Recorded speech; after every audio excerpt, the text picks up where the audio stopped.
안녕하세요. 수원에 살고 있는 50대 후반의 여자입니다. 누군가의 엄마, 누군가의 아내로 살았던 오랜 시간에서 저를 소개할 때 여자라고 표현하는 게 어쩐지 쑥스럽네요. 하지만 저는 누군가의 엄마로도 아내로도 딱히 잘 살아오진 못했던 것 같습니다. 못난 어미이지만 다행히 잘 자라온 아이 둘은 어느덧 장성해서 제 몫을 충분히 하고 있고 저를 참 많이도 위해주고 있거든요. 저를 위해줄 수밖에 없고 일찍 처리될 수밖에 없었던 게 온전히 제 탓인데도 저를 탓하지 않는 착한 아이들이죠. 애초에 저는 남편을 잘못 만났습니다. 건실하고 착실한 사람이라고 생각하고 결혼을 했지만 겉으로만 그럴 뿐이었고 실상은 달랐거든요.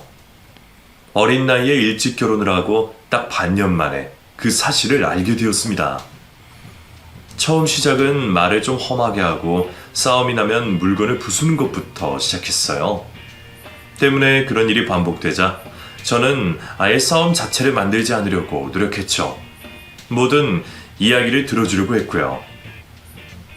여보, 밥은 먹었어? 표정 보니까 안 먹었구나. 내가 회사에서 회식으로 한식당에 갔거든. 거기 맛있더라. 나중에 우리 애들 데리고 한번 갈까? 장모님도 같이 갈까? 어때? 뭐하러 그렇게 비싼 곳을 가요? 고마워요, 마음만.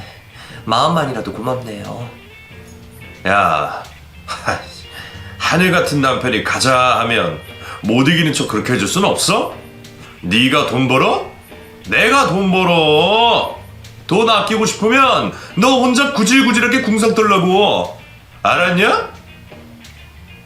구질구질이라뇨. 저는 그냥 미안하고 그래서 그렇게 말한 건데. 아휴, 내가 어쩌자고 저런 거랑 결혼을 하겠다고 했지? 미쳤지. 나도 미쳤어. 알았어요. 갈게요. 아이들도 좋아하고 그럴 것 같아요. 제가 생각이 짧았어요. 지인지게 그렇게 나오면 좀 좋냐? 좀 사근사근하게 굴고 애교도 좀 부리고 그렇게 좀 살아, 어? 나름의 노력이었습니다. 결혼은 서로가 맞춰가는 것이니까 저는 그렇게 조금씩 양보를 했던 거였죠. 하지만 생각해보면 거기서부터 잘못되었던 것 같아요. 함께 맞춰가는 것이 아닌 저 혼자만 맞추려고 했기 때문인 것 같습니다. 어느 날은 물건을 부수다가 제게 던진 적이 있었고 단순한 실수로 여겼지만 정도가 점점 심해졌어요. 가벼운 물건에서부터 유류병까지 갔으니까 말입니다. 남편은 그 시절에 집에서 담배를 태웠었는데 그때 쓰던 묵직한 유리로 된 재떨이까지 던졌거든요. 저는 그걸 맞고 12바늘을 꿰매야 했고 말입니다. 그때 저는 처음으로 이혼 이야기를 꺼냈고 남편도 놀랐는지 그 이후로는 조심하려고 했어요. 하지만 그것도 얼마 가지 않아 끝이 났죠. 하루는 너무 늦게 들어오는 것 같다는 말 한마디에 손을 올리더니 저를 때렸습니다. 그 다음날에 사과하고 빌고 울고 결국 받아주면 또 비슷한 상황이 왔죠. 근데 이미 그때 제게는 두 아이가 있었고 그 아이들을 위해서 참아야 한다고 그렇게 생각했습니다. 참 못났죠. 그럼에도 그게 제대로 사는 거라고 그렇게 생각을 했어요. 어떻게 매를 맞고 살 수가 있나 하고 의아하게 생각하시는 분들도 많을 겁니다. 그런데 그 외에는 다 괜찮았거든요. 저희 가족들에게도 잘했고 주변 사람에게도 친절했고 평소에는 저에게도 다정했죠. 그래서 참았냐? 그건 아닙니다. 그때는 아이 핑계며 이것저것 없는 핑계를 끌어다가 썼지만 사실 그게 아니었어요. 저는 남편을 무척이나 사랑했었습니다. 그래서 제가 노력하면 바뀔 수 있다고 생각했어요. 어린 시절에 아버지의 학대로 인해서 많이 힘들었던 남편의 과거 이야기를 들으면서 그 사람을 지켜주고 싶다고 생각하며 시작된 사랑이었습니다. 심지어 본인도 저에게 손을 올린 날에는 정말이지 고통스러워했고 아이들에게만큼은 손을 대지 않았기에 저는 그렇게 넘어가고 또 넘어간 거였죠. 가정폭력이 유전이라는 건 확실하지 않지만 그런 걸 보고 자란 아이가 자신이 가장 증오했던 아버지를 닮아간다는 건 맞는 것 같았어요. 즉 스스로가 통제를 할 수 없어서 어쩔 수 없이 그랬다고 저는 믿었습니다. 내가 미쳤나봐. 내 손을 자르든가 해야겠어. 나도 내가 왜 이러는지 정말 모르겠어. 이제 애들이 알 만큼 아는 나이라고요. 이제 조금 있으면 큰애들 유치원도 들어가요. 알지. 그러니까 내가 미안하다고 하잖아. 진짜 병원에 가볼까? 그래야 할까? 아니다. 그냥 술을 끊어야겠어. 친구들도 안 보고 회사에서 너무 스트레스를 받아서 그래. 좀 더 좋은 곳에 들어가면 괜찮아질 거야. 진짜야. 약속해. 애들을 봐서라도 이제 그러면 안 돼요. 알았죠? 아프지? 내가 밥할까? 아니야. 우리 오늘은 외식하자. 내가 미안해서 그래, 어? 그때 저를 보호했던 건 유일하게 시어머니였어요. 시골에 사셨기 때문에 자주 볼 수는 없었지만 가끔 저희 집에 며칠씩 머물렀고 남편의 그런 행동을 눈치채셨죠. 아마도 당신 스스로가 가정폭력을 당했기에 남들보다 빨리 알았던 것 같습니다. 왜냐하면 남편은 재떨이를 던진 이후부터는 제 얼굴 근처는 절대로 때리지 않았었거든요. 다른 사람의 시선을 그만큼 중요하게 생각했기에 그랬던 거였습니다. 어쨌든 시어머니는 제 몸의 멍과 흉터를 확인하고는 당장 이혼을 하라고 하셨어요. 그리고 자신이 견딘 시간들을 모두 쏟아내셨죠. 요즘은 이혼 그거 흥도 아니다. 그럼 미친놈을 잡고 어떻게 살아? 내 아들이든 뭐든 난 너부터 살려야겠어. 네 아이들도 생각해야지. 저렇게 클 거야, 어? 싸우지만 않으면 괜찮아요. 제가 자꾸 말대꾸를 해서. 아유, 이 답답아. 그게 아니여. 싸움? 다툼? 그런 건 부부 사이에 당연한 거야. 그걸 왜 참고 견뎌? 너 머리가 모자라? 바보야? 너 당장 짐 싸서 나가. 제가 바꿀 수 있어요. 그 사람 많이 바뀌었고요. 네 몸에 상처, 가슴에 멍든 거 그거 난 멍든 부위만 봐도 알아.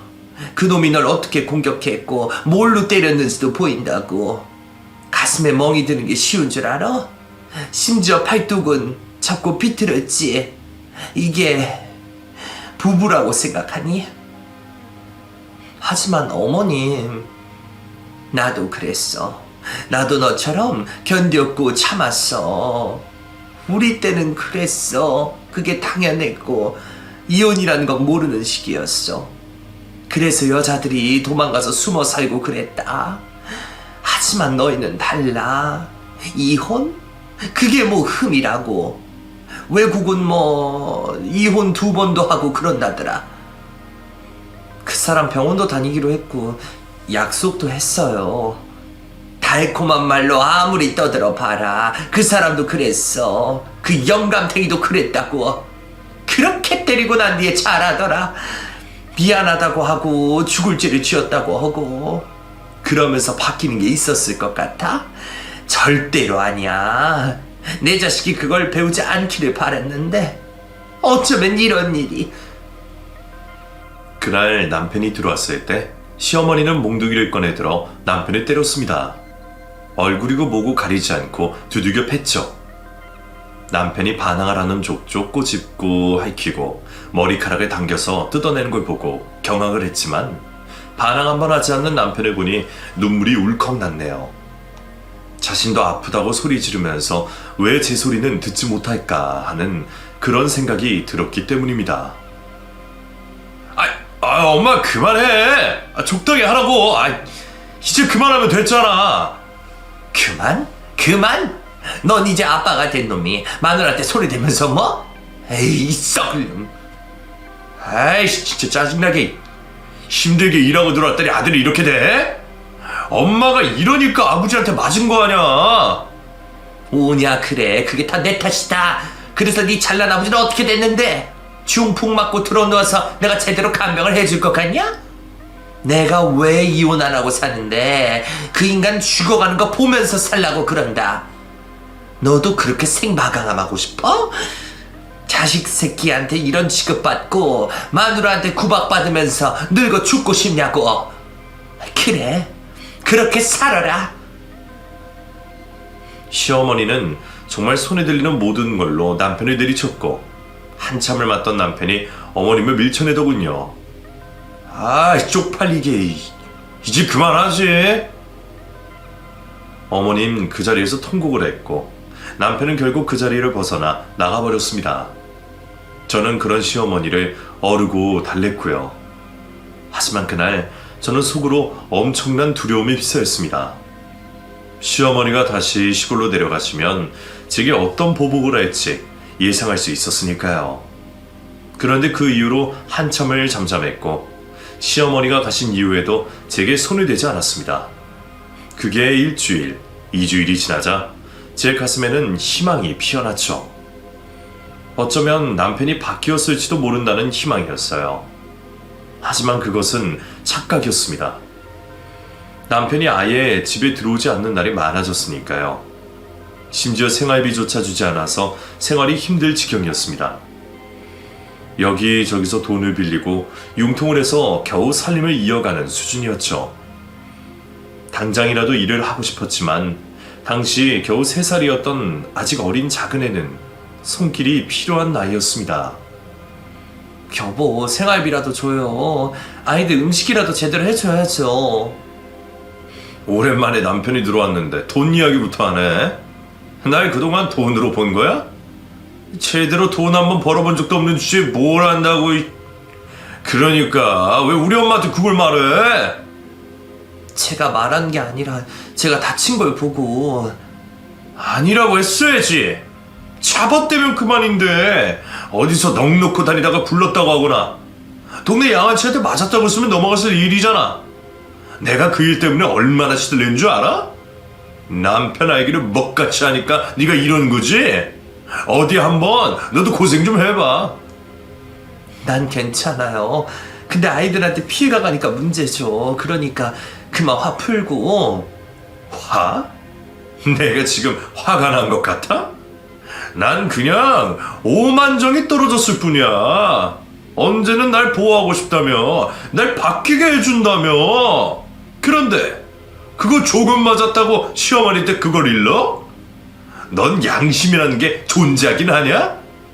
네 편 들어주고 나 맞는 거 보니까 속이 시원하세요. 그래, 얼마나 좋았겠어. 내가 빗자루랑 신발이랑 애호박이랑 또 마늘 빻는 몽둥이로 맞을 때 웃었지? 그치? 속으로는 더 때려라 이러고 있었을 거 아니야. 말리지도 않았고. 여보, 너 당장 꺼져. 내 집에서 나가. 나 너랑은 못 살아. 소름 끼쳐서 어떻게 살아? 그러니까 여기서 당장 나가서 살아. 너 혼자 돈도 벌고 그렇게 살라고. 알았냐? 저는 결국 그날로 그 집에서 쫓겨났습니다. 정말로 신발도 제대로 신지 못하고 아이 둘을 끼고 말이죠. 그때가 초겨울이었습니다. 시간은 늦은 새벽이었고 저는 얇은 옷차림으로 아이 둘을 끼고 현관 앞에서 밤을 새워야 했죠. 하지만 남편은 결코 그 문을 열어주지 않았어요. 문제는 제가 갈 곳이 없었다는 겁니다. 기댈 친정도 형제도 없었으니까요. 그래서 제가 선택한 것은 시댁이었습니다. 제가 아이 하나는 없고 하나는 손에 끼고 시골로 내려갔을 때 시어머니는 저를 보고 엉엉 우셨어요. 그리고 양말도 신지 못해 꽁꽁 언 채 발을 잡고 미안하다고 하셨죠. 그렇게 저희는 그곳에서 살게 되었습니다. 당시 시어머니는 남의 집 밭일을 다녔었는데 저도 그곳에 함께하게 되었어요. 때가 되면 양파며 감자며 고사리며 일손이 많이 필요했기 때문이었습니다. 다행히 아이를 업고 할 수 있는 작업도 있어서 일손을 거둘 수 있었고 저 스스로 돈도 벌어보게 되었죠. 몇 푼 되지 않는 돈이었지만 그게 나쁘지 않았어요. 까맣게 타버린 얼굴이었지만 더 이상 아프지 않았고 아이들도 시골 생활에 차츰 적응해 갔습니다. 여자도 돈을 벌어야 해. 나도 저 인간 만났을 때는 그저 남자가 벌어주는 돈으로 살림하면 끝인 줄 알았다. 내가 언니가 셋이고 아래로 동생이 하나가 있는데 다 그렇게 살았으니까. 근데 살아보니 그게 아니더라. 돈이 있어야 힘이 생겨. 그런 것 같아요. 저도 남편 만나고 돈을 벌어본 적이 없다는 게 무섭더라고요. 이혼 도장은 찍었어? 아니요.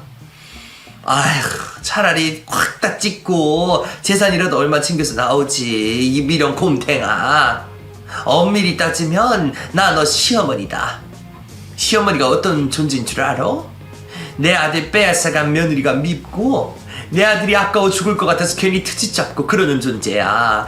근데 난 뭐냐? 너한테 계속 미안해하고 이게 뭐냐고. 죄송해요.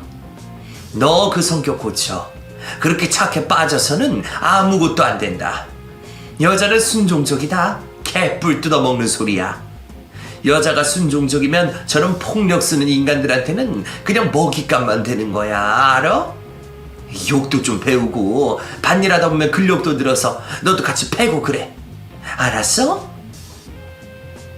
실제로 저는 그곳에서 시어머니에게 욕하는 방법도 배웠습니다. 그리고 함께 밭일을 하는 분들 중에 입이 거친 아주머니가 계셨는데 저를 잡고는 싸우는 연습까지 시키셨죠. 조금 엉뚱하긴 했지만 그런 시어머니가 싫지 않았어요. 저를 이해하고 유일하게 신경 써주는 존재였으니까 당연했을지도 모릅니다. 그리고 무엇보다 시어머니는 몸소 그걸 제게 보여주시곤 하셨죠. 여보, 반찬이 이게 뭐야? 그러니까 풀밖에 없네. 난 고기 먹을 건데 아픈 사람은 이런 거 먹어야 해. 그러니까 군 말하지 말고 이거나 잡숴. 아, 고기 줘. 고기 먹고 힘쓰면 또 나 때리시게? 감자나 얻어 터지기 전에 닥치고 드셔. 그러게 중풍 걸리기 전에 나한테 꽃이라도 안겨 써봐. 이러고 사나. 영감은 평생을 후회하면서 풀이나 뜯어요. 그래야 오래오래 살면서 내 서러움 다 풀어주지. 그치? 이게 정말 내가 당신 가만 안 둘 거야. 할망구 너 죽일 거야. 네네, 저 앞에 저승사자 왔네. 아, 근데 내 이름이 아니라 당신 이름을 부르네. 얼른 오라고. 망할 옆에 내가 이 미친 할망구야. 내가 만약에 먼저 죽잖아? 그럼 당신은 욕창이 생겨서 피부가 썩어가다가 뒤질 거야. 근데 그걸 누가 보기나 해? 아무도 안 봐. 그걸 보는 건 오로지 당신뿐이야. 피부 위에 구더기가 지나가는 걸 보다가 뒤질 거라고. 그러니까 나 저주하고 그러지 말고 사죄하고 빌어. 야! 왜? 소시적인 시아버지는 시어머니를 학대했다고 했습니다. 단순한 가정폭력 이상이라 늘 그렇게 표현했다고 했죠. 옆집에 숟가락이 몇 개인지 아는 시골에서는 유명했다고 해요. 늘 눈은 부어 있었고 실핏줄과 입가는 터진 상태였다고 합니다. 갈비뼈가 세 대가 부러져서 몸을 움직이지 못하는 날에도 술 심부름을 시켰고 거의 기어가서 동냥을 해왔다고 하더군요. 무엇보다 아픈 이야기는 둘째였습니다. 남편을 낳고 나서 아이는 더 이상 낳지 말아야겠다고 생각했는데 덜컥 들어선 둘째 때문에 어디서 컷 죽고 싶었다고 하더군요. 하지만 차마 이미 낳은 아이를 두고 갈 수가 없어서 가파른 언덕에서 몸을 굴렀다고 합니다. 그렇게 몇 날 며칠을 굴렀고 결국은 유산을 하게 되었다고 해요. 시어머니는 그때 그 일만 떠오르면 시아버지의 밥상의 반찬 가짓수를 줄였다고 했습니다. 제게 진정한 복수란 이런 것이다를 몸소 보여준 거였죠. 당하고 살지 마라. 애초에 저것들은 여자만 패. 난 저 인간이 어디서 남자랑 싸움했다는 말도 들어본 적이 없다. 그저 만만한 게 여자고 가족이지. 천벌을 받은 거야. 너도 강해져라. 내가 비록 하진 못했지만 넌 달라질 수 있어. 네, 아이들을 위해서라도 지킬게요. 그래, 넌 잘할 거야. 나도 내 아들이라 너한테 차마 이렇게 복수하라고 하고 싶진 않다. 하지만 첫 단추를 잘못 끼웠다면 다시 시작해도 좋다. 조급할 것도 없어. 알겠니? 네, 어머님. 그곳은 제게 평화로운 그 자체였습니다. 자연에서 아이들은 뛰어놀면서 건강하게 자랐고 저 역시도 많은 부분이 달라졌죠. 흙을 만지고 흙에서 난 것을 먹으며 저는 몸도 마음도 건강해졌습니다. 그렇게 그곳에서 저희 가족은 10년이라는 시간을 보냈어요. 첫째 남자아이는 어느덧 고등학생이 되었고 둘째는 중학교에 입학을 하게 되었죠. 그 무렵에 시아버지가 결국 돌아가셨는데 속이 시원하다는 시어머니가 우는 걸 저는 보았습니다. 알 거 다 아는 동네 사람들은 왜 우는지 고개를 갸웃하는 분들도 더러 있었지만 저는 그 마음이 이해가 되더군요. 그렇게 자신을 괴롭혔던 남자이지만 함께한 세월만큼 정을 무시할 수는 없었을 겁니다. 그때 3일장을 치렀고 그러는 와중에도 남편은 보이지 않았어요. 하지만 마지막 날 몰라보게 초췌해진 모습으로 그곳에 모습을 드러냈습니다. 어머님은 남편을 쫓아내려고 했고 아이들은 경계했어요. 그러자 남편이 마당에 무릎을 꿇고는 울기 시작했습니다. 여보, 내가 잘못했어. 내가 잘못했다고! 미안해할 필요 없어. 그 엄동설한에 우리를 내쫓고 나도 그때 당신 끊었어. 아, 여보! 내가 이렇게 빌잖아. 나 여기 아버지 때문에 내려온 거 아니야. 당신 데리고 가려고 이렇게 내려온 거야, 어? 엄마도 좀 설득해줘. 내가 그렇게 오라고 할 때는 들은 척도 안 하더니 10년이 지나서 뭐? 너 같은 자식 새끼 나도 필요 없다. 여기서 당장 나가. 아, 그때는 나도 사정이 있었고. 사정? 어디서 어린 여자나 불러서 놀았겠지. 왜? 그 여자는 네가 때리니까 안 맞아줘? 개집질하는 것도 꼭 지 애비를 닮아가지고. 엄마도 그러는 거 아니야. 내가 왜 이렇게 됐는데? 엄마가 아버지랑 그렇게 살아서 내가 보고 자란 게 그것뿐이라 그런 거 아니야. 이게 내 탓이야? 나도 모르게 그렇게 된 건데? 그래서 엄마는 아들 진짜 이혼시켜야 좋겠어? 그래야 마음이 편해? 너 이 새끼 말 잘했다. 그래서 내가 이혼시키려고 그런다. 내가 못했으니까 내 손자들을 지켜야 될 거 아니야. 널 보고 자라면 너처럼 된다는 건데 그걸 내가 말려야지. 아휴, 여보. 어머님 말씀 못 들었어요? 저도 생각 다르지 않고 애들도 원하지 않아요. 여기서 공부시키는 건 아니지. 애들을 생각해. 언제까지 이런 총구석에 있을 거야? 그리고 애들 대학 안 보낼 거야? 지금 당신 형편에 공부시키는 게 가능할 거라고 생각해? 나 정말 바뀌었어. 병원도 꾸준히 다녔고 일도 열심히 했다고. 진짜야. 날 믿어. 어? 병원은 매번 간다는 말만 했지 한 번도 간 적이 없었다는 거 내가 모를 줄 알아요? 진짜야. 진단서? 그러면 원하면 다 뽑아줄게. 1년이 넘게 다녔고 정말 반성 많이 했다. 날 믿어. 정말 내가 당신 때리잖아? 각서 그거라도 쓸게. 애들한테 아빠 노릇하게 기회를 줘. 나한테도 그런 기회를 줄 수 있잖아. 어디서 입에 발린 소리를 해? 네 애비도 매번 그러더라. 잘못했다고. 무릎부터 어찌나 가벼운지. 피라는 게 정말 소름 끼치게 무섭네. 무서워. 엄마, 나 정말 죽어. 저 사람 없으니까 이제 알았다고. 죽어? 그럼 당장 나가서 죽어. 내 집에서 죽지 말고. 야, 손님 가신다. 그리고 소금 뿌려라. 모진 마음을 먹고 남편을 쫓아냈을 때 포기할 거라고 생각했어요. 그런데 남편은 다시 돌아가지 않았습니다. 차 안에서 잠을 자고 아침부터 나와서 현관을 지키고 있었죠. 그리고는 저희가 밭일을 하면 뒤를 쫓아왔고 욕을 먹으면서도 일을 도왔습니다. 그리고 집에 보수가 필요한 곳 여기저기를 고치고 아이들에게 휴대폰까지 선물했더군요.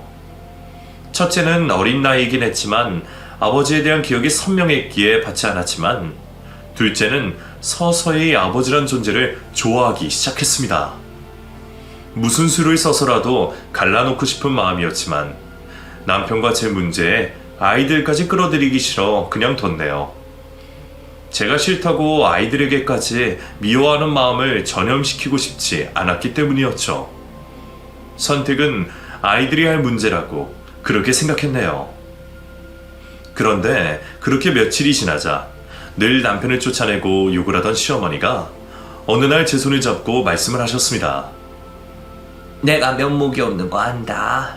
아들 교육을 제대로 시키지 못해서 너한테 몹쓸 짓도 많이 한 거 내가 모르는 바도 아니고. 그런데 제가 저렇게까지 하는 걸 보니까 애미가 돼서 마음이 가는구나. 어쩌겠니, 우리 아들.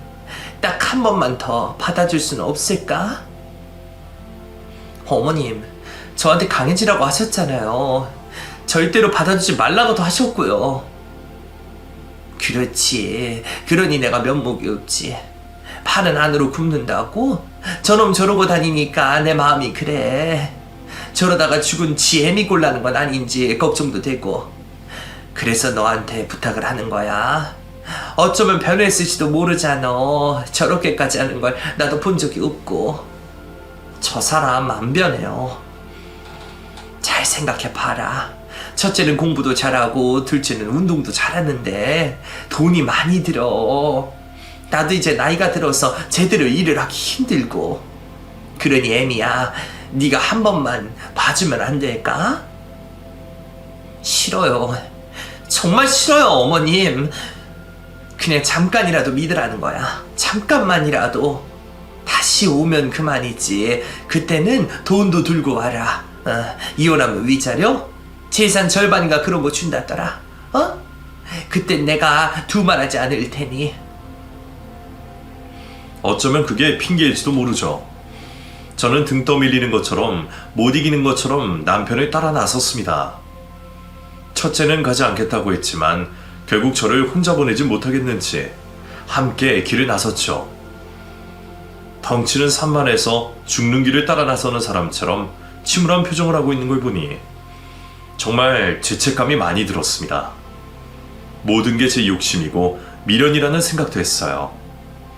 시어머니가 그렇게 말하더라도 죽기보다 싫었다면 그곳에 남아있었을 테니까 말입니다. 미련 혹은 정? 그게 뭐든 아이들을 위한 것도 분명히 있었어요. 제 아들들이 다른 아이들처럼 그렇게 평범하게 자라길 바랐기 때문입니다. 특히나 머리가 좋아서 공부를 잘했던 첫째는 대학교가 아닌 취직에 관한 이야기만 제게 해서 늘 마음이 아팠었거든요. 물론 아이는 핑계라고 손가락질해도 어쩔 수는 없었지만 정말로 꽤 많은 부분을 차지하고 있었던 것은 사실이었습니다. 처음에는 경계심과 의심으로 남편을 바라봤어요. 작은 행동에도 주시했고 일부러 시비도 걸어봤습니다. 하지만 반응이 없어서 마치 제가 나쁜 사람이 된 것 같은 기분까지 들었네요. 그리고 정신이 없었던 게 그곳으로 옮기고 난 이후에 전학이라든가 여러 문제로 좀 바빴죠. 그런데 그렇게 한 달, 두 달이 흘렀을 때 남편은 제가 예상한 것과는 전혀 다른 방향으로 나가더군요. 제가 살아오면서 그렇게 잘해준 것은 처음이었다고 해야 할 정도였습니다. 마치 저를 때린 다음 날을 보는 느낌이었어요. 그런데도 저에게 손을 올리거나 언성을 높이는 일이 없었죠. 그게 반년 정도 되었을 때는 첫째 아이도 남편에 대한 경계를 풀고 짧은 대화를 나눌 정도였으니까요. 솔직히 좀 놀라긴 했습니다.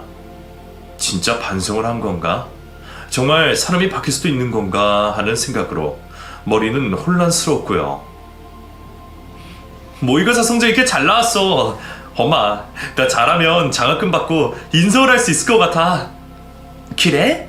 우리 아들이 너무너무 잘 됐다. 학원도 한번 다니지 않고 어쩜 우리 아들이 이렇게 똑똑해? 정말 장하다. 네가 장학금을 왜 받아? 네? 장학금 받으려면 결국 성적보다 하향 지원해야 하는데 뭐하러 그러냐고. 재수해도 되니까 제대로 네가 가고 싶은 학과로 지원해. 알겠어? 돈 걱정을 왜 해? 이제 그럴 필요가 없다고 몇 번을 말해. 정말요? 그래, 내 아들이 원하는 만큼 공부시켜줄 거야. 작은애 너는 체육 선생님이 되고 싶다고? 그러면 그쪽 방향으로 갈 수 있게 너 지원해보마. 아빠, 정말이요? 우와, 신난다. 그리고 그네, 너도 고집 피우지 말고 남은 학기 동안 과외나 학원 알아봐라. 다른 애들도 다 다니고 있는데 그런 건 이유가 있고 결국에는 확실히 도움이 될 거야. 감사합니다. 무엇보다 그 사람은 아이들에게 좋은 사람이었습니다. 시골에서 밭농사만 하던 저와는 달리 수능에 관한 자료들을 검토하고 또 필요한 것들을 잘 알아봐 주었거든요. 그저 건강하게만 자라라고 이야기하던 저와는 수준이 달랐다는 겁니다. 그 나이 또래에게 필요한 게 뭔지 알고 있었고 원하는 걸 사줄 수 있는 능력도 있었어요. 당시의 남편은 막 공기업으로 이직한 상태였는데 이전 직장보다 대우도 좋은 건 둘째치고 안정적이고 노후 대비도 가능했죠. 물론 일은 많은 모양인지 퇴근이 꽤 늦긴 했지만 그럼에도 늘 저와 아이들을 우선했습니다. 당신 이게 뭐야? 네? 어느 날은 카드 명세서를 들고 저를 부르더군요. 저는 습관이 남아서 어깨를 웅크리며 조심스럽게 다가갔습니다. 그런데 제 손을 잡고는 남편이 한숨을 푹 쉬더군요.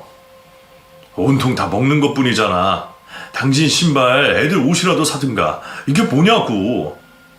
저는 필요 없고 애들도 그렇다고 하고. 필요 없어도 사. 내가 괜히 더 미안해지잖아. 그러니까 제발 그냥 쓰고 살아. 다른 집 여자들처럼 바라지도 않아. 간식도 먹고 커피도 한 잔 먹고 애들이랑 놀러도 다니고 그러라고. 내가 그러라고 돈 버는 거야. 그러니까 제발.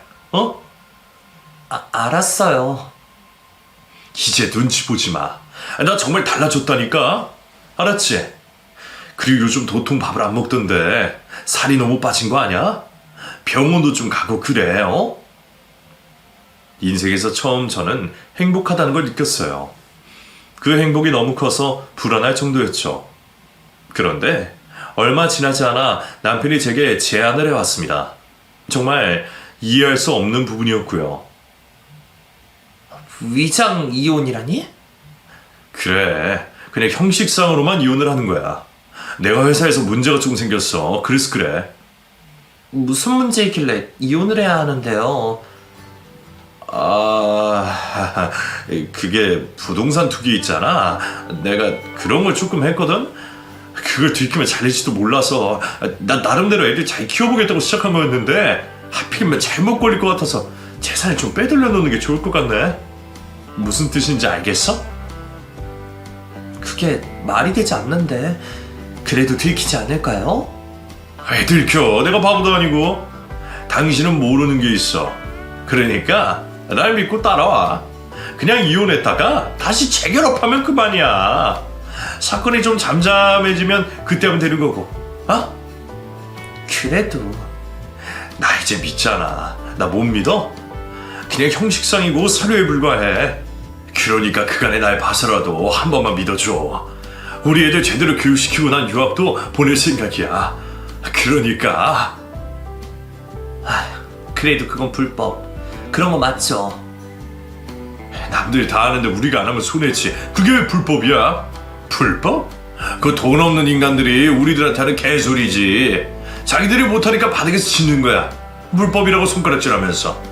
결국에 부러워서 죽는 거고. 인간이 다 그래. 그래서 그 수준을 못 벗어나는 거고. 아무리 그래도 아이들이 이걸 아는 것도 스트레스를 받을 거고 다른 방법도 있잖아요. 어머님 명의라든가 아니면 친척들 있잖아요. 내가 여보를 믿으니까 그렇지.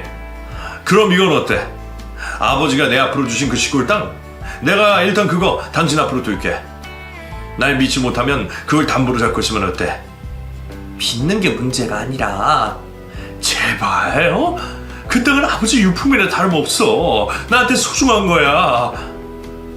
남편은 꽤 오랜 시간 공들여 저를 설득했고 저는 대신 아이들이 이 사실을 모르게 해달라는 조건으로 수락을 했어요.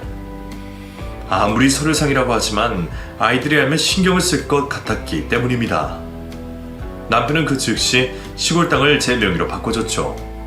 비록 금전적으로는 아무런 가치도 없는 돌밭이었지만 의미가 있는 곳이었기에 남편의 진실함을 믿었네요. 그때까지는 모든 게 수월하고 완벽하게 흘러간다고 그렇게 생각했습니다. 제가 위안 말기 판정을 받기 전까지였죠. 비록 간략한 한 주에 불과했지만 그때 저는 하늘이 무너지는 기분이었습니다. 계속 불행하기만 했던 제 삶에서 행복한 한순간이 찾아오자마자 죽으라니 너무 화가 나더군요. 몇 달 전부터 소화가 되지 않고 먹는 족족 구토를 했을 때도 설마 했습니다. 어린 시절에도 크고 작은 병치레 없이 컸기에 제게 이런 일이 생길 거라는 생각도 한 적이 없었고요. 수술을 하고 치료를 받으라는 말을 했지만 이미 너무 퍼진 상태라 많이 어려울 거라는 시한부 판정을 받았죠. 그런데도 저는 남겨진 아이들을 떠올리면서 너무 억울했고 분했고 슬펐습니다. 왜 내 인생은 이렇게 기구할까? 왜 나만 이런 시련이 오는 걸까? 하늘을 원망했죠.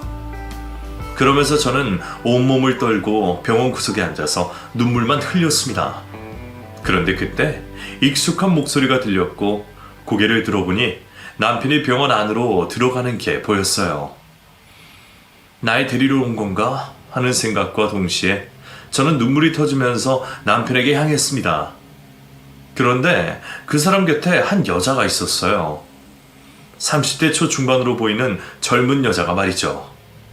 아닐 거라고 그렇게 생각했지만 둘은 너무나 다정하게 팔짱까지 낀 상태였습니다. 조금 더 가까이 가니 자기야 하고 부르는 소리까지 들렸죠. 그때가 맨정신이었다면 그렇지 못했을지도 모르는데 저는 그 둘이 기다리는 곳 바로 뒤에 앉아 둘의 이야기를 들었어요. 이제 조금 있으면 정리될 거야. 그럼 우리 아이 호적에 올릴 수 있어. 아휴 진짜 지겨웠다. 그러게. 자기가 엄청 노력했잖아. 거의 1년 넘었지. 의심이 어찌나 많은지. 우리 자기랑은 다르게 말이야. 그래도 싼 값에 이혼을 하게 되는 거니까 이 정도는 투자해야지. 내가 얼마나 참았는지 알아? 냄새나는 아들 새끼들이랑 시골 촌구석에 있는 마누라 얼굴을 보고 웃는 거? 나 진짜 연기자였으면 대상 탔지. 나도 보고 싶네. 어떻게 생겼는지. 그냥 촌구석 할머니지 뭐. 눈치도 없고 배운 것도 없어서 내가 그렇다고 하면 그냥 그런 줄 아는 그런 멍청한 여자야. 그러니까 이렇게 얼마만 고생하면 될 걸 소송이니 뭐니 했으면 그 골치 아프거든.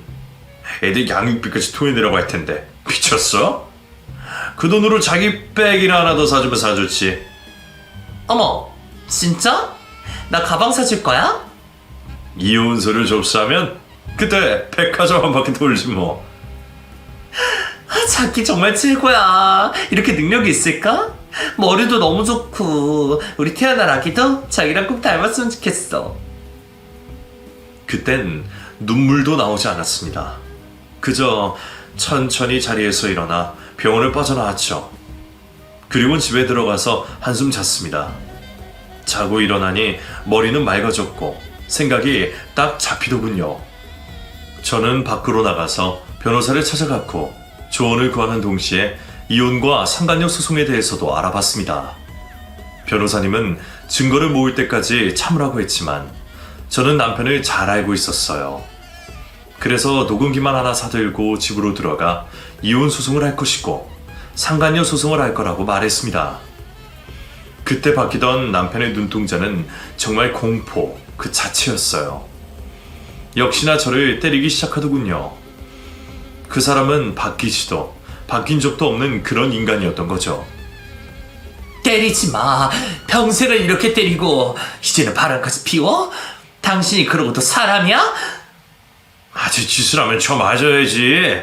매는 약이야 약. 너 같은 미친 것들한테는 아주 잘 듣는 약이지.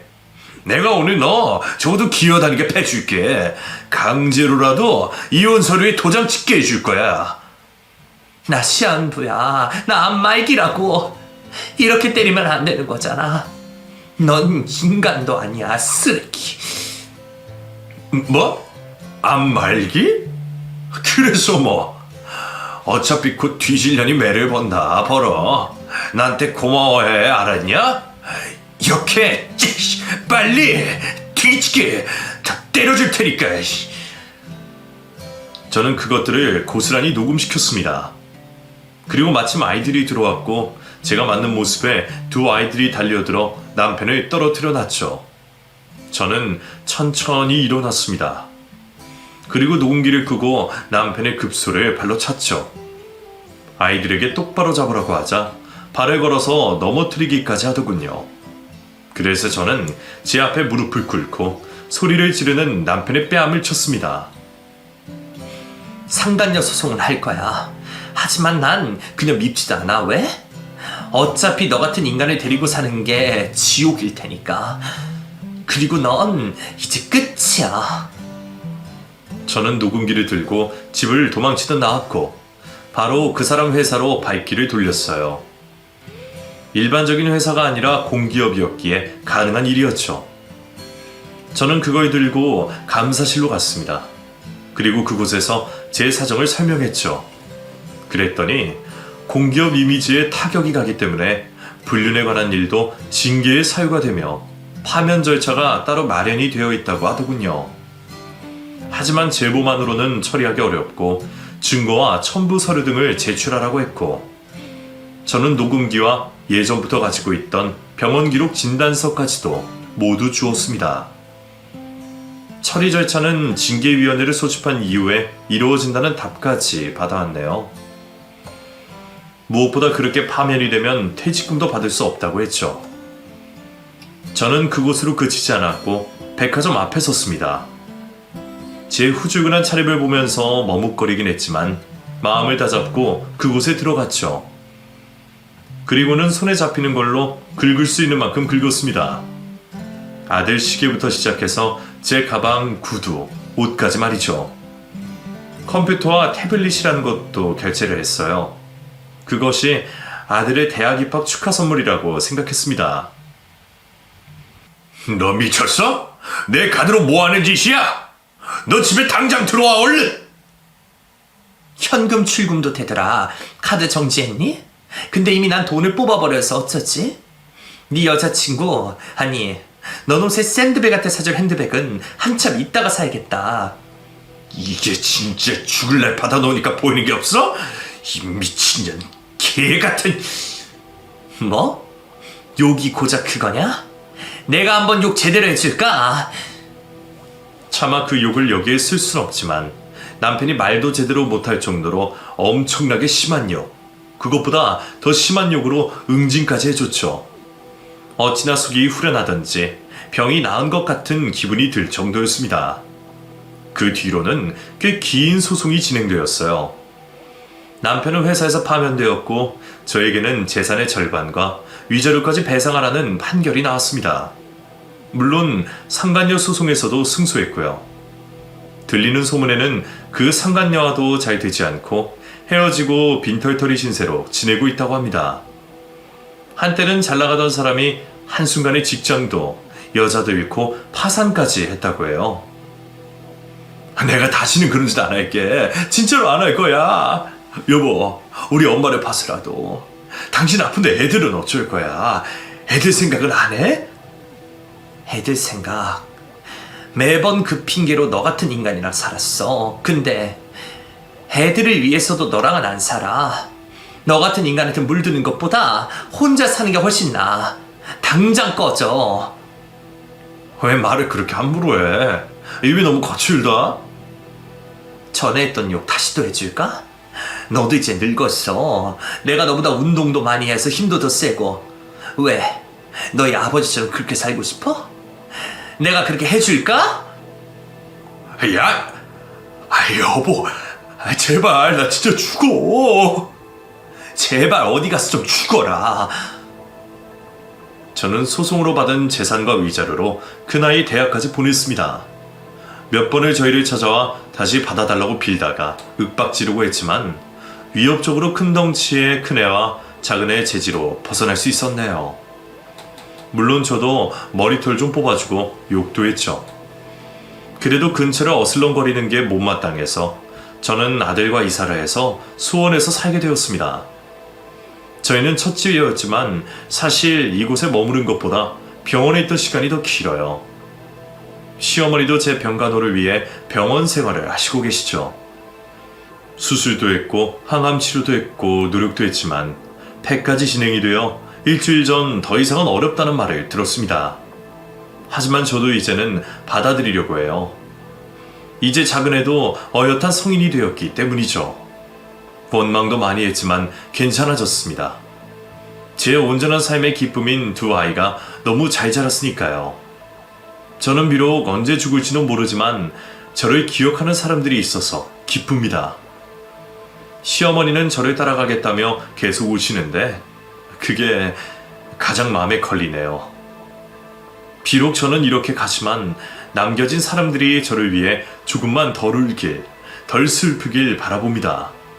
그게 제 마지막 바람이니 다들 너무 힘들어하지 않았으면 좋겠어요. 마지막으로 시어머니와 저희 두 아들에게 꼭 전해주세요. 내가 많이, 정말 많이 사랑한다고.